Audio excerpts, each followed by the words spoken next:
look at my 260. I'm going to show you guys the comparisons and the differences between this machine and the 260 Plus. All right, so the biggest difference that I liked, because we've had issues with the independent rear suspension with the airbags and whatnot, not a fan of this. In fact, I just replaced this inner axle tube because it broke on this one probably about 4 weeks ago. And we've had that issue. I'm not a fan of it. When we look under the hood on this guy, you can look at the spaghetti bowl of mess of hoses and all this different hydraulic stuff, and a lot of it we've had different little leaks and issues, but not terrible. I'm not saying that it's complete garbage, but it's not good. It's not as good as what it should be. But if you look in here on this pump setup, they've got your steering and everything here off of this orbit motor, and they've redesigned all of this for this new swather. Everything's electronic steering and on this new swather. So just take a good look, if you can, of the spaghetti bowl mess of different things that are on this standard 260. And then it's got all the steel lines that vibrate really bad that go down to the drive motors, and we've broke those a lot. In fact, the next time I break them, I'm going to be putting rubber lines on it. I'll have to figure out how to put rubber lines on this machine. But this is basically what this looks like, and it is a mess. It's 10 inches shorter, but it's a mess of hydraulic. It's a hydraulic nightmare of the different things that are under this machine. And then obviously you take a look under here and you can see this independent rear suspension, that I don't know. I'm not a fan of it. That's all I can say. And this swather actually sits fairly level. This is a later model 260. So they actually set the ass end of this swather back down. They used to sit like a stink bug way up in the ass end. But so I wasn't a real fan of that on these machines. But so that's basically the main differences there between that machine and this machine. We'll walk right over here and I'll show you guys how clean this is compared to that one. I mean, you're 30% or more less hydraulic lines. We'll go on the other side and look at this, but you can see from here, it's completely open in here. So they didn't change the power plant. It's a 6.7 engine. They didn't up the horsepower or anything like that. But that pump style was robbing so much horsepower that this engine don't have to have the extra horsepower in order to cut. I mean, shoot, we were cutting some of that orchard grass. It was two ton to the acre. They were running 13 miles an hour and had more to go. Obviously, I would never run it that fast. Just I don't like tearing things up. So, you know, we run 8, maybe 10 miles an hour in perfect conditions. But a lot of people, they like to cut 13, 14, 18 miles an hour. This would do it, I guarantee you. I'm not a fan of running that fast, but but then we'll go under here and take a look at this rear axle. So they went to 4-link suspension, staggered 4-link suspension to keep that axle in place, and it has a single rear airbag in the center, but it's a straight axle, so it don't have that weird rocking back and forth motion, and it sits correct. I mean, it sits just as level as you can make it sit, and it's a much better design than what that one is. So that's the big differences that I really enjoyed about this machine versus that machine. And they went to rubber lines off the drive motors where we were breaking the steel lines. You can look right under here, we're rubber hoses now on the drive motors. So that's nice. It took all the whine, everything out of this machine, took all the vibration out of this machine, and it's a go-getter. So on the header, we'll go over here and take a look at this one. First off, one of the huge improvements, these are non-greasable conditioner bearings. Everyone has conditioner bearing issues. I mean, they last pretty well, but they have conditioner bearing issues. I'm not sure how long these greasable ones are going to last, but on this machine, they are greasable conditioner bearings. So you can't really see it on this side, but you got a spot right here where you just go right in, and there's a grease zerk on both of them to grease them on both sides. That, I feel like that's going to be a huge key to success with this, with the conditioner rollers and bearings on this machine. If we roll up to the front, they went to, oh God, what was it?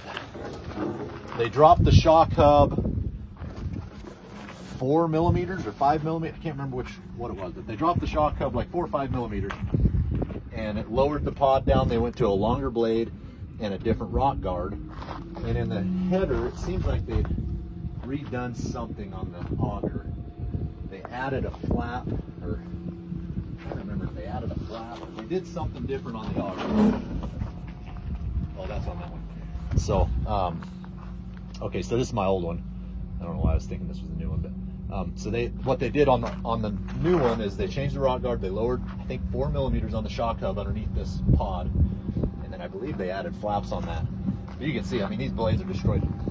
These two machines both had new blades when they went into the field. This one they had to flip the blades when they come out of the one field, and by the time they were done, this is what the blades look like. They're ready to be changed. There's not a whole lot left. They're ready to be changed. Now we'll go over to this one.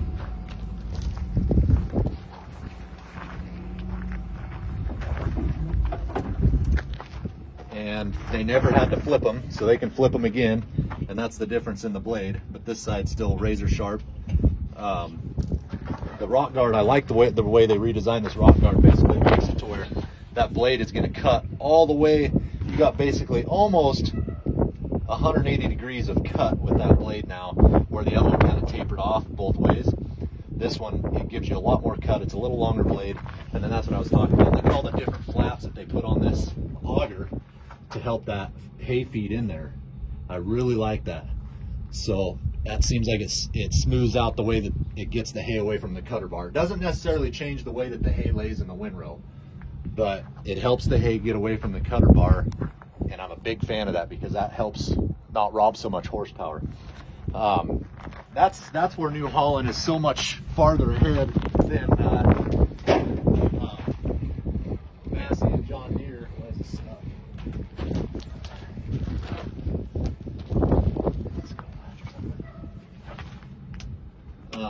Is they're able to get the hay away from the cutter bar, and I am not sure why this is stuck in. Added a, hell, they do add a latch or something. They did. Oh, damn. They added a little latch on that.